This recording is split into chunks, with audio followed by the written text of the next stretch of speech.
মামি তুমি আমার মায়ের মতো, তুমি আমায় জোর করো না। আমি পারবো না। মামা বাড়িতে আসলে কিন্তু আমি সব বলে দিব। মামি বলল, তোর মামা তো দুর্বল, পারে না। তাই আজ তোকে দিয়ে বাকি বিষয়টা গল্পেতেই বলছি। সবেমাত্র পড়াশোনা শেষ করে বাসায় বসে আছি, এই অপেক্ষায় যে কোনো এক রাজকুমার আমাকে নিয়ে তার রাজ্যে চলে যাবে। অবশ্য এসব যে শুধু গল্পতেই মানায় তা আমার বিয়ের দ্বারাই প্রমাণিত হলো। কারণ আমার বাবা মা বিয়ের জন্য আমাকে এক বুড়োকে খুঁজে এনে দিল। আমারও পোড়া কপাল। ভেবেছিলাম রাজপুত্রের কথা, আর এখন তো দেখি বুইড়া বাবা। যাই হোক বন্ধুরা, সময় মতো আমার স্বামী আমাকে দেখতে এলো, তার কিছু বন্ধু এবং তার বোনের ছেলেকে নিয়ে। বন্ধুরা, যদি সম্ভব হতো তাহলে তার বোনের ছেলের সাথে আমি বিয়ে করে ফেলতাম, কারণ তাকে আমার পছন্দ হয়েছিল। তবে তা সম্ভব নয়, কারণ সে তো আমার বয়সে ছোট। কেন এ কথা বললাম তা জানতে হলে তোমাদের পুরো গল্পটি মনোযোগ দিয়ে শুনতে হবে। আমার স্বামীর নাম রিদওয়ান। তার বিরাট এক ব্যবসা আছে। কম করে হলেও ২০ থেকে ৩০ লক্ষ মানুষ তার আন্ডারে কাজ করে। কোনো রকম টাকা পয়সার অভাব নেই তার। আর হয়তো এটাই মূল কারণ তার সাথে আমার বিয়ের। অবশ্য এতটাও বুড়ো নয়, তবে সে একটু দুর্বল প্রকৃতির মানুষ। সময় পার হলে যা হয় আর কি। যাই হোক বন্ধুরা, দুমধাম করে বিয়েটা হয়ে গেল। বিয়ের পর বাংলাদেশের এমন কোনো জায়গা ছিল না যে আমরা ঘুরিনি। টাকার অভাব না থাকায় এসব নিয়ে কখনো সমস্যায় পড়তে হয়নি। যাই হোক, ঘোরাঘুরি শেষ করে অবশেষে আমরা বাসায় ফিরলাম। নতুন বাসা আমায় উদ্দেশ্য করে কেনা হয়েছে, তাও আবার শহরের ভিতরে। এখান থেকে সবকিছুই কাছে, যে কোনো সময় ইচ্ছা করলে যে কোনো জায়গায় যাওয়া যায়। আমার স্বামীরা মাত্র ২ ভাই বোন। সে এবং তার একটা বোন আছে। তার ছোট বোনকে সে ভীষণ ভালোবাসে, আর তার থেকে বেশি ভালোবাসে তার বোনের ছেলেকে। ওই যে বলেছিলাম আমার বিয়েতে এসেছিল, সেই ভাগিনা। বোনের ছেলে আমার স্বামীর চোখের মণি। পড়তে বসতে যেখানেই পারি তাকে নিয়ে ঘুরে বেড়ায়। শুধুমাত্র আমাদের হানিমুনের সফরেই বাদ পড়ল সে।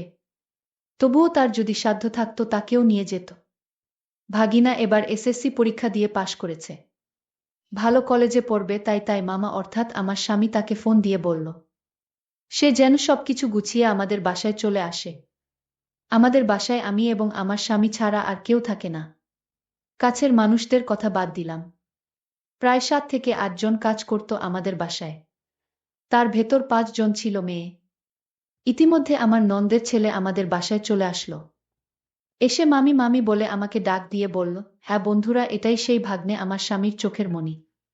আমি বললাম, আসো আসো, তোমার জন্যই তো অপেক্ষা করছিলাম আমি। তার সব কিছু তার রুমে নিয়ে রাখতে বললাম। আমি বললাম, চলো সাজিদ, রুমে আসো, ফ্রেশ হয়ে নাও, তারপর আমরা গল্প করব। সে বলল, ঠিক আছে মামি, চলো। এই বলে আমি তাকে আমার রুমে নিয়ে গেলাম। বললাম, যাপ, তুমি ফ্রেশ হয়ে নাও। সে গোসল করে বের হলো। আমি তাকে নিজের হাতে ভাত খাইয়ে দিলাম। বললাম, এবার তো তাহলে তোমাকে যেতে দেব না। সাজিদ বলল, আমিও তো এবার যাওয়ার জন্য আসিনি। আমি অনেক দিন থেকে তারপর যাব। এবার পড়াশোনা তো শেষ করতে হবে এখান থেকে। এর ভেতরেই সে তার মামার খোঁজ করতে লাগল। সাজিদ মামাকে অনেক বেশি ভালোবাসে, আর আমাকে অনেক সম্মান করে। আমি বাসায় আসার আগেই সে আমার শ্বশুরবাড়ির পুরনো বাসায় আসা যাওয়া করত। প্রহর গুনতে গুনতে রাত হয়ে গেল, এবং আমার স্বামীর রিদওয়ান বাসায় ফিরল। এসে সাজিদ সাজিদ করে চিল্লাতে লাগল। সাজিদ গিয়ে তাকে সালাম করল। তুই আর যেতে পারবি না, তুই এখান থেকেই লেখাপড়া করবি। তোকে আমি লেখাপড়া শিখিয়ে ডাক্তার বানাবো। তুই আমার একমাত্র ভাগিনা। তোকে নিয়ে আমার অনেক স্বপ্ন। তোর যা লাগে আমাকে বলবি, আমি তোকে দিব।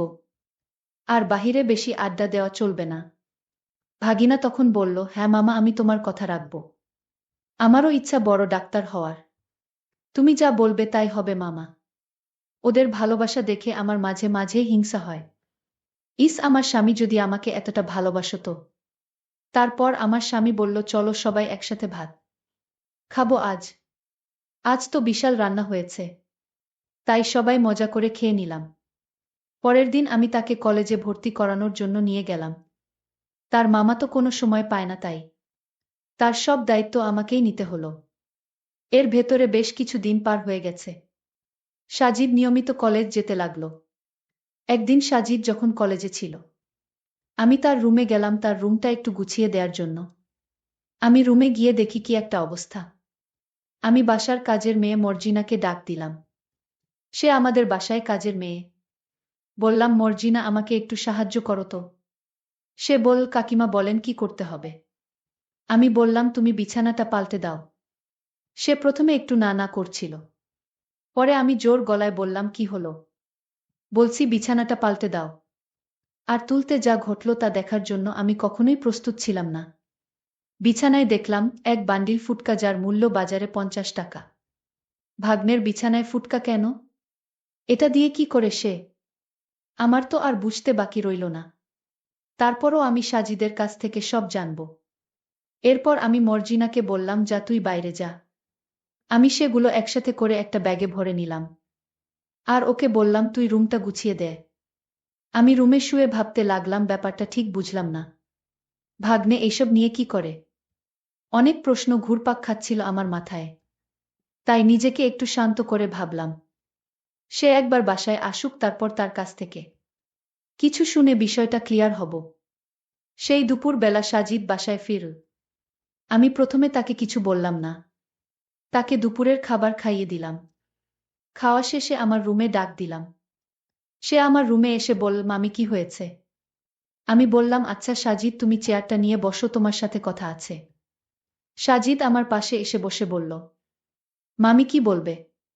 তারপর আমি তাকে সেগুলো বের করে তার সামনে ফেলে দিলাম। এগুলো দেখে তার চোখ বড় বড় হয়ে গেল। সে মনে হয় আকাশ থেকে পড়েছে।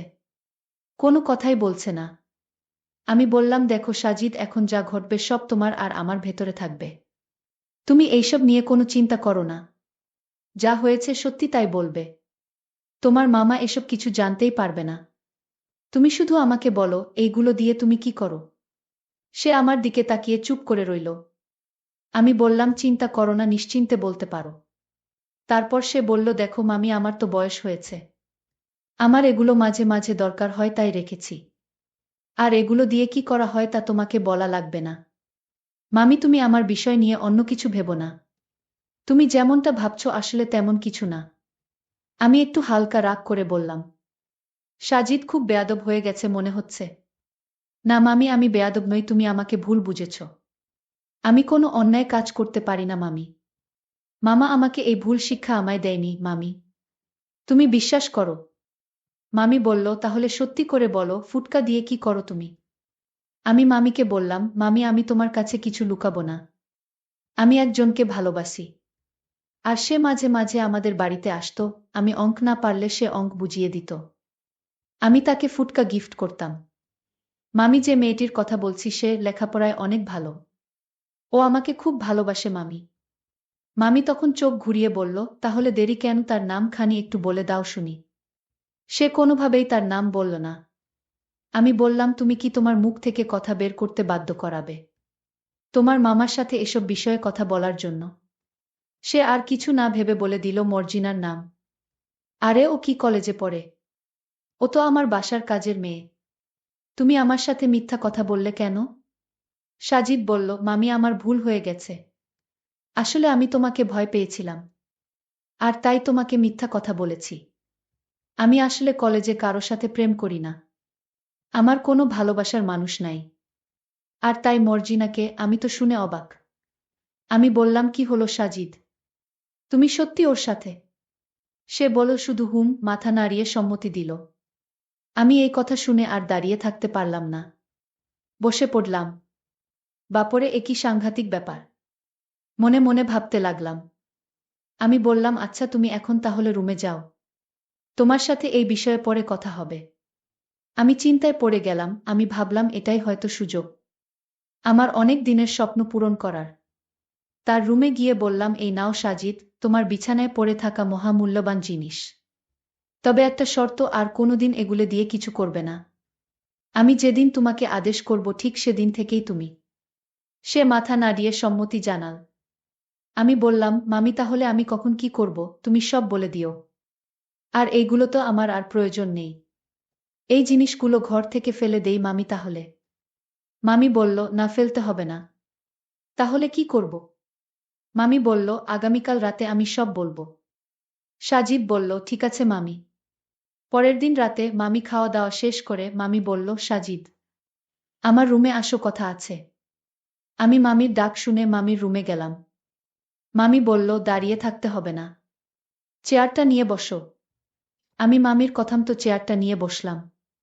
মামি বলল, তুমি যে ঘরের ভিতর এই বাজে জিনিসগুলো রাখো, তোমার মামা জানলে কি হবে? একবার কি ভেবে দেখেছ? মামি, তুমিই তো দেখেছ, আর কেউ তো জানে না।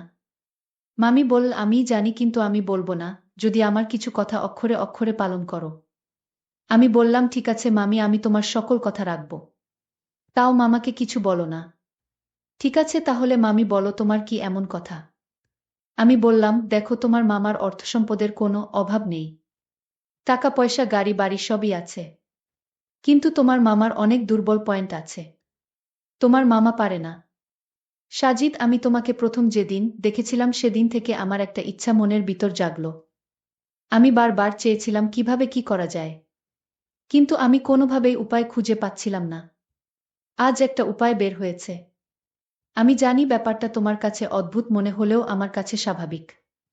মামি আরও বলল, সে মামার ঘরে সুখে নেই, তার ভিতর কষ্টে ভরা। আমি মামির পুরা কথা শুনে বুঝতে পারছিলাম মামির অনেক কষ্ট। আমি মামিকে বললাম, মামি তুমি চিন্তা করো না, ব্যাপারটা আমি দেখছি। আমি তোমার বিন্দু পরিমাণ কষ্ট সহ্য করতে পারবো না মামি। মামি তখন বলল, তাহলে তোমায় একটা কথা বলি। আমি মামিকে বললাম, একটা কেন? তুমি যত পারো আমার সাথে কথা বলো। মামি তখন কান্না গলায় বলল, তোমার মামা যা পারে না, তুমি কি তা পারবে? আমি মামির কথা শুনে চমকে উঠলাম, মামি তুমি কি বলছো এসব? আমি পারবো না মামি। মামি তখন রাগ করে বলল, কেন পারবি না? আমি তোমার কাছে আমার মনের কষ্টের কথাগুলো শেয়ার করলাম। আমি তো ভেবেছিলাম আমার কষ্টের কথা শুনলে তুমি অন্তত আমি যা বলি তা মানবে। এখন দেখছি তুমি আমার কষ্ট আরো বাড়িয়ে দিলে। মামি তাহলে বলো আমার কি করতে হবে? কি করলে তোমার কষ্ট দূর হবে? মামি তখন বলল, তুই কি কিছুই বুঝিস না?